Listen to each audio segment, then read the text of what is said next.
Hello students, कैसे हैं आप लोग। तो जैसा कि आपको पता है, हम लोगों ने क्लास 12 की केमिस्ट्री स्टार्ट कर दी थी और हम लोगों ने शुरुआत की थी चैप्टर केमिकल काइनेटिक्स, है ना। तो जैसा मैंने आपको बताया भी था, ये चैप्टर जो था बेटा आपकी फिजिकल केमिस्ट्री का चैप्टर है।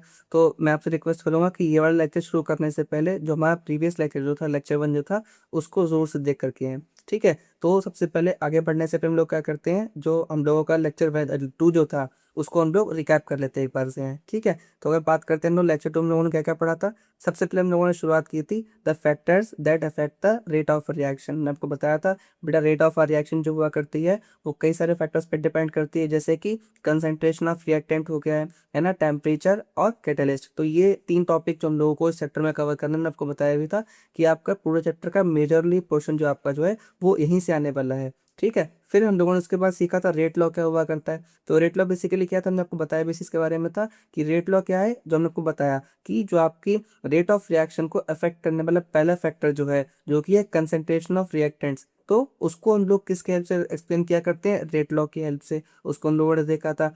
फिर रेट लॉ जो हुआ करता है उसमें हम लोग स्मॉल के का यूज किया कर रहे थे, है ना, आप लोग को याद होगा। तो स्मॉल के क्या हुआ करता है, रेट कांस्टेंट, है ना। तो हम लोगों ने इसके बारे में पढ़ा था। फिर हम लोगों ने देखा था कि जो आपका रेट कांस्टेंट हुआ करता है उसके हम लोग यूनिट कैसे ड्राइव कर सकते हैं, उसका जनरल फॉर्मूला हम लोगों ने निकालना सीखा था। और मैंने आपको बताया भी था कि आपका रेट कांस्टेंट जो हुआ करता है उसकी हेल्प से आप लोग को बहुत हेल्प होने वाली है। जो आप लोग न्यूमेरिकल सॉल्व करेंगे उसमें आपको इससे बहुत हेल्प होने वाली है। ठीक है। और at the end of the lecture हम लोगों ने क्या सीखा था कि आपका ऑर्डर ऑफ अ रिएक्शन क्या हुआ करता है, कोई भी रिएक्शन किस ऑर्डर की है उसे हम लोग कैसे फाइंड कर सकते हैं, और ऑर्डर की कौन कौन सी प्रॉपर्टीज हुआ करती हैं, ये हम लोगों ने लेक्चर 2 में कवर कर लिया था। ठीक है। तो हम लोग आगे बढ़ते हैं और देख लेते हैं कि आज के लेक्चर 3 में क्या क्या है सीखने के लिए। ठीक है।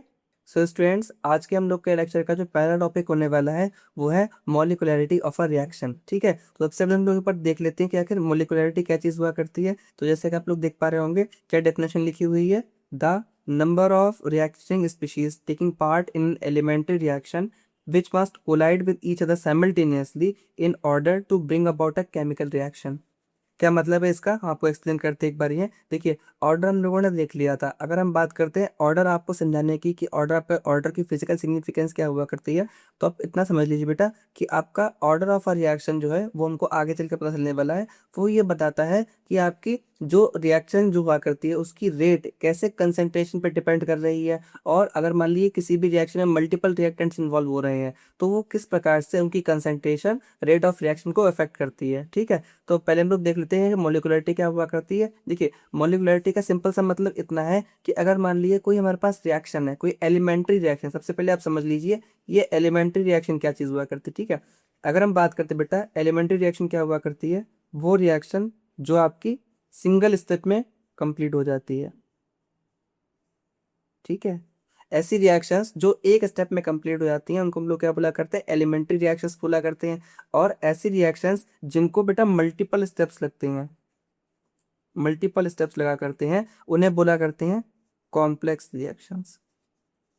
सभी को बात समझ में आ गई है। जैसे अगर पहले हम बात करते हैं, आपने बारे में पढ़ा भी होगा कि जैसे आपका, अगर हम डायरेक्टली बोलते हैं कि जैसे आपका डाइजेशन जो है वो एक कॉम्प्लेक्स प्रोसेस है, लेकिन इसके भी हम लोग बात करते हैं, इसके भी आपके काफी सारे छोटे छोटे स्टेप्स हुआ करते हैं, इनको हम लोग एलिमेंट्री स्टेप बोल सकते हैं। जैसे आपका क्या है, इंजेक्शन हो गया है ना, फिर वो अंदर जाएगा उसका एसिमिलेशन, एब्जॉर्प्शन। तो इसी प्रकार से क्या हुआ करता है केमिस्ट्री में भी, जो रिएक्शंस हुआ करते हैं जिनको हम लोग नॉर्मली पढ़ते हैं वो कॉम्प्लेक्स रिएक्शन है, क्योंकि उनको होने के लिए बेटा कई सारे स्टेप्स रिक्वायर्ड हुआ करते हैं, और each single step is called elementary reaction. समझ आ रही बात है। तो यहाँ पर क्या बोल रहा है कि किसी भी एलिमेंट्री रिएक्शन में कितने रिएक्टेंट के स्पीशीज यानी मॉलिक्यूल्स हैं, आयंस जो भी हैं, वो आपस में कितने मॉलिक्यूल्स आपस में टकराएं ताकि वो रिएक्शन प्रोसीड हो सके। क्या मतलब हुआ इसका। अगर हम बात करते हैं, लेट से मेरे पास में एक रिएक्शन हो रही है कि ए एंड बी मिलकर के आपको सी प्रोड्यूस होकर दे रहे हैं। तो यहाँ पर बात ये आ रही है कि आपके ए और बी के कितने मॉलिक्यूल्स आपस में कोलाइड करें, आपस में रिएक्ट करें एक साथ साइमल्टेनियसली। वर्ड आपको दिख रहा है यहाँ पर है। इसका मतलब ये है कि ए और बी के कितने मॉलिक्यूल्स आपस में एक साथ रिएक्ट करें ताकि वो सी में कन्वर्ट हो पाए, इसी को हम लोग मॉलिक्यूलरिटी बोला करते हैं। समझ आ गई बात सभी को। बहुत सिंपल सी डेफिनेशन, आपको इसको एज इट इज ही याद रखना पड़ेगा। ठीक है। अब अगर बेटा हम लोग बात करते हैं कि आपकी मॉलिक्यूलरिटी जो हुआ करती है उसके बेस पे हम लोग रिएक्शन को भी डिवाइड कर सकते हैं। जैसे अगर मान ली हम बात करते हैं, आपकी कुछ रिएक्शंस हुआ करते हैं जिन्हें हम लोग यूनिमोलिकुलर रिएक्शंस बोल सकते हैं। इसी प्रकार से आपकी कुछ रिएक्शंस होती हैं जो आपकी बायोमोलिकुलर रिएक्शंस हुआ करती हैं। अब क्या मतलब इसका पहले समझ लेते हैं। मान लीजिए मेरे पास सिर्फ एक रिएक्टेंट मॉलिक्यूल है, मान लीजिए मेरे पास सिर्फ ए है, जो खुद से ही रिएक्ट करके मुझे कोई प्रोडक्ट बना के दे रहा है बी। समझ आ रही बात आपको? तो मैं यहाँ पर क्या बोलेंगे कि आप एक कितने टाइप के मॉलिक्यूल्स आपस में कोलाइड कर रहे हैं। सिंपल सी बात है, यहाँ पर एक ही मॉलिक्यूल्स है, वही आपस में रिएक्शन करके बी को फॉर्म कर रहे हैं। अभी आपको समझ में नहीं आ रहा होगा, लेकिन इस टाइप की रिएक्शन भी एग्जिस्ट करती हैं, जो कि आप हायर लेवल पढ़ेंगे जा करके, ठीक है। तो इस टाइप की रिएक्शन, क्योंकि इनमें एक ही टाइप का मॉलिक्यूल यूज हो रहा है, तो इस रिएक्शन हम लोग क्या बोलेंगे, यूनिमोलिकुलर रिएक्शंस। अगर हमने जो ऊपर रिएक्शन लिखी इसमें देखिए, आप ए यूज हो रहा था और बी यूज हो रहा था, मतलब इसमें दो टाइप के रिएक्टिव स्पीशीज यूज हो रहे थे। इसका मतलब ये रिएक्शन किस टाइप की कहलाएगी, आपकी बाईमोलिकुलर रिएक्शन। समझ आ गई बात? नहीं आ गई तो मोलिकुलरिटी की डेफिनेशन आपको क्लियर हो चुकी होगी कि रिएक्टिव स्पीशीज के कितने मॉलिक्यूल्स एक साथ एक दूसरे से कोलाइड करें ताकि वो रिएक्शन प्रोसीड हो सके, उसी को हम लोग उस रिएक्शन की मोलिकुलरिटी बोलते हैं। और ये जनरली एलिमेंट्री रिएक्शन के लिए डिफाइंड हुआ करती है। सभी को यहाँ तक बात क्लियर हो चुकी है? Very good. तो हम लोग आगे बढ़ते हैं और देखते हैं हम लोग का नेक्स्ट टॉपिक क्या होने वाला है, ठीक है।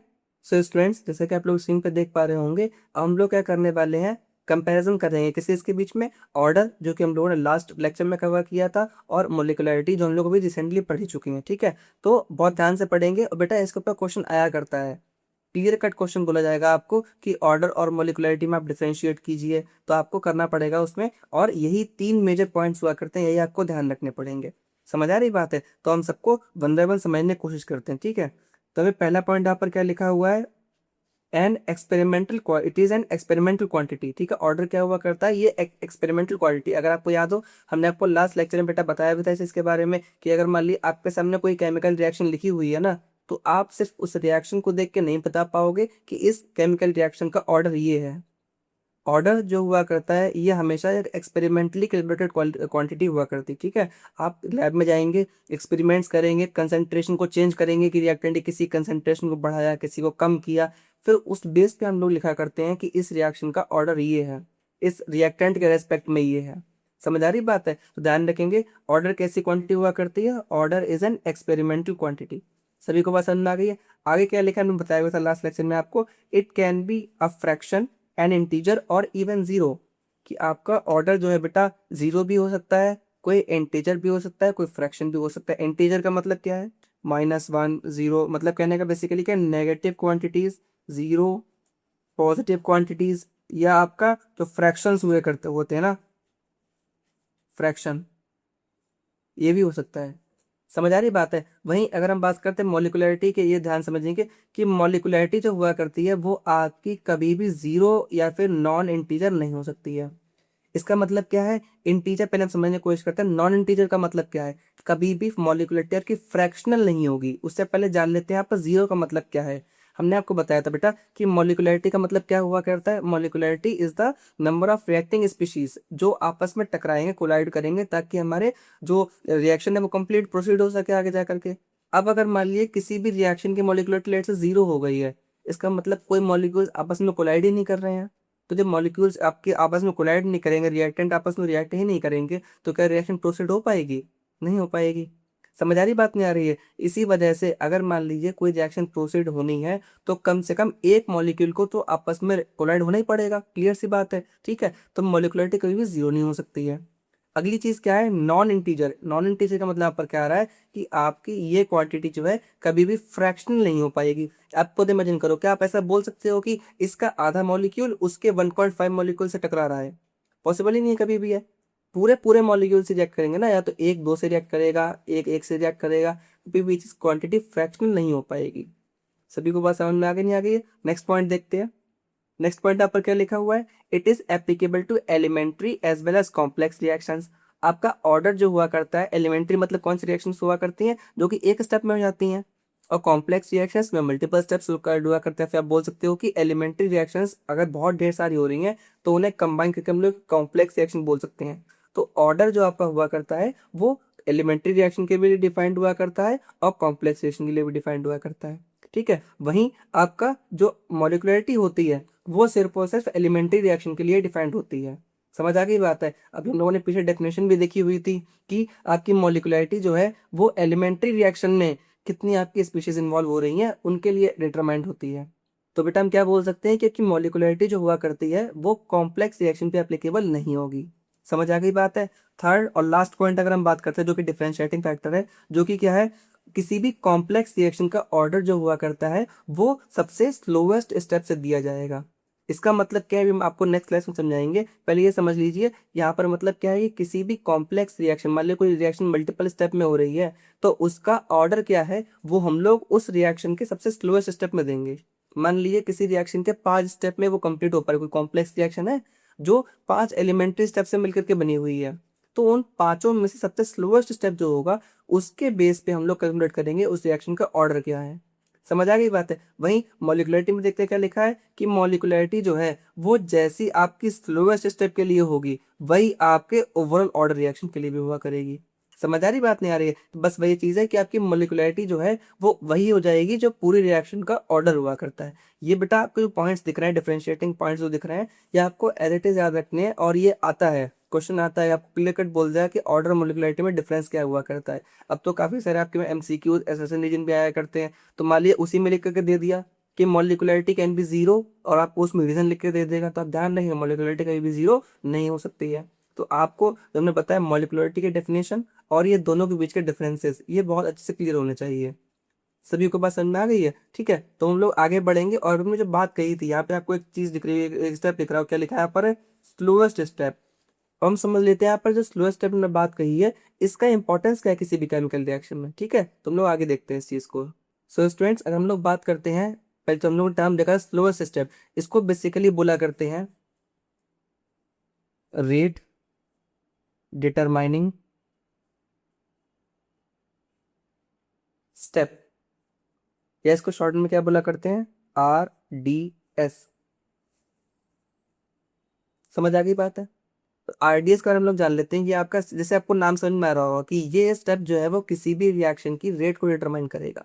अब मेरा आप जो आपका एग्जांपल देने वाले हैं, वो बहुत ध्यान से समझेंगे सभी को। मान लीजिए रिले रेस हो रही है। क्या आप लोग को बेटा रिले रेस के बारे में पता है?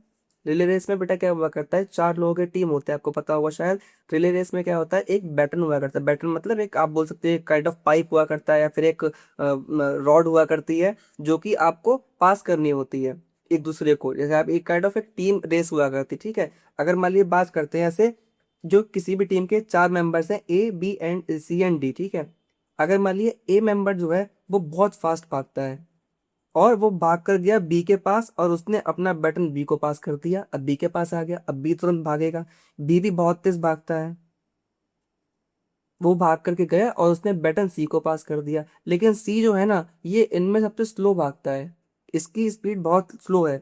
तो क्या हुआ, ये डी तक गया बहुत स्लो स्लो, और डी जो था वो लास्ट में वापस आ गया ए तक, लेकिन डी बहुत तेज भागता है। तो अगर हम बात करते हैं, मैं क्या बताया, ए से बी तक फास्ट, यहाँ से यहाँ तक फास्ट, सी से डी स्लो, और डी से ए वापस से फास्ट। अगर आप ध्यान से देखेंगे तो पूरी रेस जो हमारे पास में है, वो ये टीम जो है ये रेस जीत पाएगी या नहीं जीत पाएगी, किसके ऊपर डिपेंड करेगा आप बताइए? क्या जो फास्ट भाग रहे हैं उनके ऊपर डिपेंड करेगा? नहीं, वो तो अपना काम अच्छे से कर रहे हैं, वो तो ढंग से काम कर रहे हैं। लेकिन ये जो सबसे स्लो वाला स्टेप, ये स्लो यहाँ पे जो सबसे प्लेयर भाग रहा था, इसके ऊपर डिपेंड करेगा, क्योंकि बाकी तीनों ने तो अपना काम ढंग से कर दिया।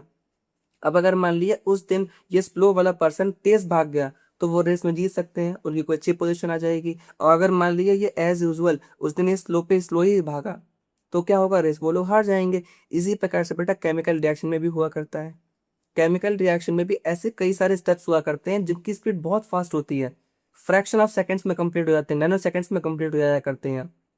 तो उनसे हम लोग पता ही नहीं कर पाएंगे कि आपकी रेट कैसे अब गवर्न हो रही है उनसे, क्योंकि जो चीज सेकंड में कन्वर्ट हो रही है तो वो तो बहुत फास्ट हो गया ना। वो कैसे आपकी रेट को डिटरमाइन करेगा?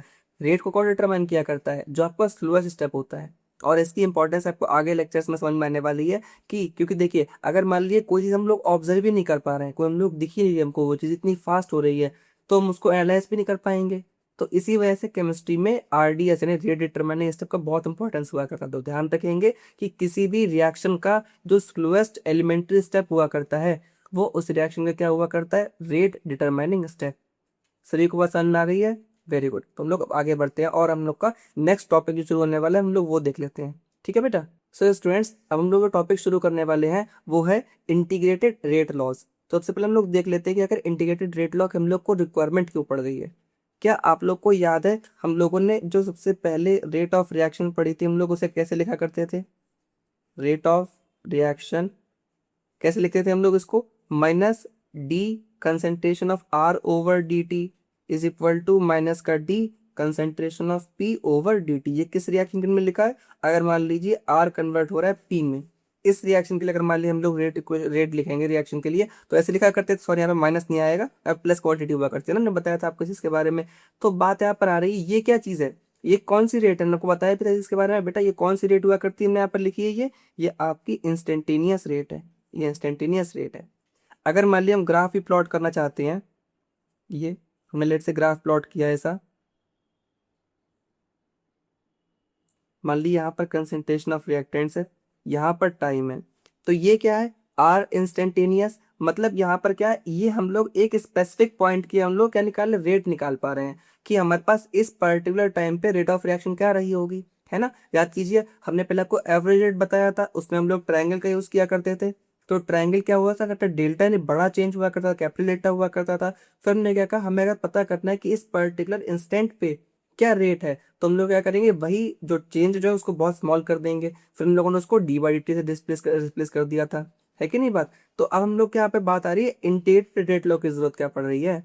देखिए हम लोगों ने ये तो पता कर लिया कि इस स्पेसिफिक पॉइंट पे क्या रेट है, लेकिन अगर हम ये पता करना चाहते हैं ये थ्रू आउट द रिएक्शन, जो आपकी यहाँ से यहाँ तक ये पूरी रिएक्शन चल रही है, यहाँ से यहाँ तक पूरी रिएक्शन चल रही है, यहाँ तक पूरी रेट क्या रही है, या हम बात चाहते हैं कि इस पूरी इक्वेशन के लिए, पूरी केमिकल प्रोसेस के लिए हम रेट लॉ चाहते हैं, तो कैसे लिखेंगे? उसी को हम लोग क्या करेंगे, आपने पढ़ा भी होगा। तो अगर मान लिया हम लोग बोल रहे हैं कि यहाँ पर लेट से ये क्या बेटा, ये डी है, ठीक है, कि हम लोग क्या होता है, बहुत स्मॉल चेंज हुआ करता है। ऐसे अगर हम इस पूरे ग्राफ के मल्टीपल सेक्शंस कर दें, वो सारे के सारे डिफरेंस क्या हो जाएंगे, डी टी हो जाएंगे, मतलब बहुत बहुत माइनर डिस्टेंस हुआ करते हैं। अब क्या करेंगे, अगर हम लोग को हमें हमको पूरी इक्वेशन के लिए, पूरी केमिकल रिएक्शन के लिए रेट लॉ निकालना, तो क्या करेंगे, सबको हम लोग क्या कर देंगे, इंटीग्रेट कर दिया करेंगे। आपने पढ़ा भी होगा, है ना। अगर मान लीजिए अपने ट्वेल्थ में आप लोग पढ़ेंगे आकर के भी, अगर मान लीजिए हम लोग को निकालना, ये जो पूरा हमने कर्व बनाया है, इसके नीचे का एरिया निकालना, तो हम लोग क्या करेंगे, जो हमने छोटे छोटे पार्ट लिए थे ना, जिसको हम लोग डी वाई डी टी बोल रहे थे, अगर हम सबको इंटीग्रेट कर दे, सबको टोटल कर दे, तो पूरी ओवरऑल केमिकल रिएक्शन की मेरे पास रेट लॉ आ जाएगा, नहीं आ जाएगा? समझ में आ रही बात सभी को है? बस हम लोग को यही पॉइंट फॉलो करना पड़ेगा आगे भी। Rate clear for everyone. चलिए आगे बढ़ते हैं और हम लोग शुरू करते हैं कि इंटीग्रेटेड रेट लॉ जो हुआ करते हैं उनको हम लोग कैसे कैलकुलेट कर सकते हैं। सो स्टूडेंट्स, हम लोग को देखना है कि जो आपकी जीरो ऑर्डर रिएक्शंस हुआ करती हैं उनके लिए हम लोग इंटीग्रेटेड रेट लॉ कैसे ले सकते हैं, ठीक है। तो हम लोग अगर देखें यहाँ पर, तो हम लोग को इस चैप्टर में बेटा मेजरली दो रिएक्शंस को हम लोग, या फिर दो टाइप ऑफ रिएक्शन ज़्यादा मेजरली फोकस रहेंगे। जो कौन सी है, जीरो ऑर्डर रिएक्शंस और फर्स्ट ऑर्डर रिएक्शन। सबसे पहले हम लोग क्या करेंगे, इमेजिन कीजिए मेरे पास एक ही हाइपोथेटिकल इक्वेशन लिखी हुई है, आर आपका कन्वर्ट हो रहा है पी में, ठीक है। तो अगर मान लिया हम इस इक्वेशन के लिए रेट लॉ लिखेंगे, तो कैसे लिखेंगे, रेट इज इक्वल टू क्या हुआ करता है, हमने बताया लास्ट लेक्चर में, rate constant into concentration of reactants. अब क्योंकि हम लोग का टॉपिक ही है कि जीरो ऑर्डर रिएक्शंस, और यहाँ पे एक ही रिएक्टेंट इन्वॉल्व हो रहा है, मैंने बताया था आपको ऑर्डर क्या हुआ करता है, ऑर्डर होता है जो आपकी कंसेंट्रेशन ऑफ रिएक्टेंट की पावर हुआ करती है। क्योंकि यहाँ पर एक ही रिएक्टेंट है, तो यहाँ पर इसी की पावर क्या हो जाएगी, जीरो, क्योंकि इस रिएक्शन का ऑर्डर क्या बेटा है, जीरो। समझ आ गई बात है। अब हम लोग को पता है, अगर मान लिया हम लोग इसका डिफरेंशियल रेट लॉ लिखें, अगर वो D Y D T use करेंगे, तो हम लोग कैसे लिख सकते हैं इसको, है minus concentration of reactants upon d t is equal to k into R to the power zero, क्या हो जाएगा, something to the power zero क्या हुआ करता है, वन। Very good. अब आगे क्या करेंगे, ये जो डी टी लिखा हुआ है इसे हम यहाँ पे क्रॉस मल्टीप्लाई कर देंगे, तो ये इक्वेशन कैसी बन जाएगी, D R is equal to negative of K D T. समझ आ गई बात सभी को है। अब क्या करेंगे, लेट से ये मेरे पास इक्वेशन वन हो गई है, अब क्या करेंगे, इंटीग्रेट कर देंगे, तो यहाँ पर लिखेंगे integrating one we get.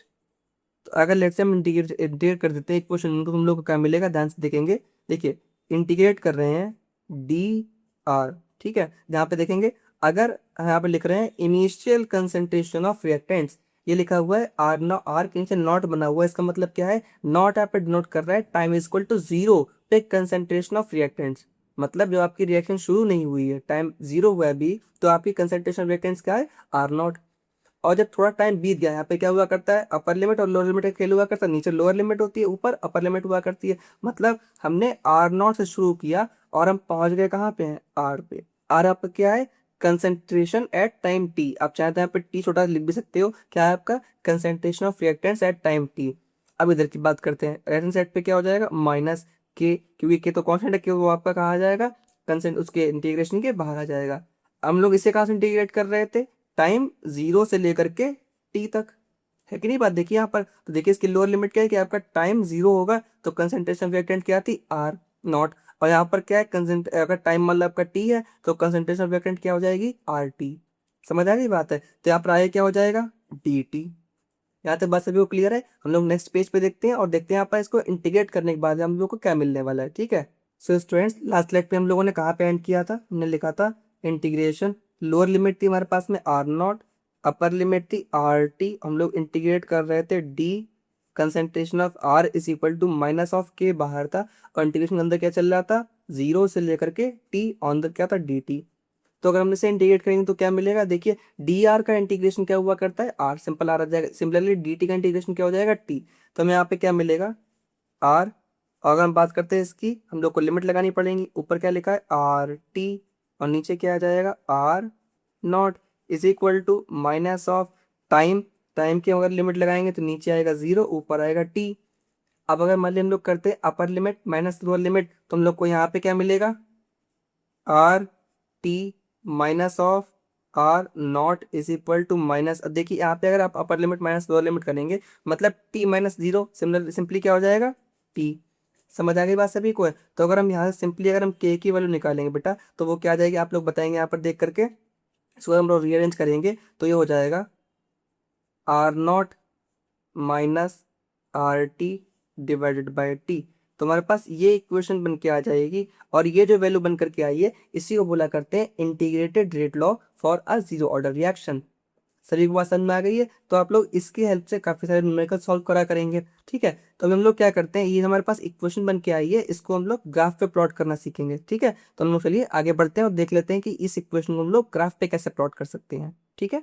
So students, ऊपर हम लोगों ने एक इक्वेशन नोट की थी, वो क्या थी R T minus R naught is equal to minus of K T. क्या करते हैं, इसको हम लोग थोड़ा रीअरेंज करेंगे तो क्या आ जाएगा R T is equal to minus of K T plus R naught. अब लेट से हम लोग को ग्राफ प्लॉट करना है, वाई एक्स पे हम लोग लेके चलेंगे आर टी और एस एस पे लेके चलेंगे हम लोग टी, ठीक है। तो यहाँ पर देखिए हम लोगों ने वाई एक्सिस बेटा क्या लिया है आर टी, तो ये तो मेरा हो गया वाई एक्सिस, मेरे पास एक्स एक्सिस पे क्या है टी। हमारे पास यानी अगर हम इसको कंपेयर करते हैं हमारे पास इक्वेशन क्या हुआ करती है y is equal to m x plus c. तो मेरे पास अगर x है तो ये पूरी क्वांटिटी बेटा क्या हो जाएगी m, और ये बचा हुआ पार्ट क्या हो जाएगा c। समझ में आगे बात सभी को है। तो यहाँ पर देखिए आपका स्लोप कैसा आ रहा है ग्राफ का नेगेटिव, तो मतलब स्ट्रेट लाइन तो होगी पर स्लोप कैसा आएगा नेगेटिव, यानी कि इस तरीके से आएगा ग्राफ। समझ आ गई बात है। और ये जो आपके इंटरसेप्ट की वैल्यू है किसके बराबर हो जाएगी, ये हो जाएगी आपके आर नॉट के इक्वल। सभी को बात समझ में आ गई है। तो इसी प्रकार से आप लोग कोई भी ग्राफ प्लॉट कर सकते हैं। तो मान लिया अगर आपके सामने ऐसा क्वेश्चन आ जाए और पूछा जाए कि ये ग्राफ जो है वो किस एक ऑर्डर ऑफ इक्वेशन के लिए है, तो आप बता देंगे उसको कि ये जीरो ऑर्डर ऑफ रिएक्शन के लिए हुआ करता है। समझ आ गई बात सभी को। तो स्टूडेंट्स आज हम लोग यहीं पर रखेंगे लेक्चर को, और हम लोग का नेक्स्ट लेक्चर बहुत इंटरेस्टिंग होने वाला है। उसमें हम लोग क्या सीखेंगे, सबसे पहले तो हाफ लाइफ जो हुआ करती है हम लोग उसके कॉन्सेप्ट के बारे में सीखेंगे, और फिर उसके बाद देखेंगे कि आपकी हाफ लाइफ जो आपकी हुआ करती है उसका ग्राफ कैसा होता है जीरो ऑर्डर रिएक्शंस के लिए। फिर अभी हम लोगों ने इंटीग्रेटेड रेट लॉ सीखा था जीरो ऑर्डर रिएक्शन के लिए, फिर हम लोग सीखेंगे फर्स्ट ऑर्डर रिएक्शन के लिए, फिर फर्स्ट ऑर्डर में हाफ लाइफ का फॉर्मूला क्या हुआ करता है वो डिराइव करेंगे, ठीक है। तो स्टूडेंट्स आई होप आपको आज का लेक्चर अच्छा लगा होगा। तब तक के लिए वीडियो को लाइक कीजिएगा, शेयर कीजिए और सब्सक्राइब करना ना भूलें। Thanks for watching.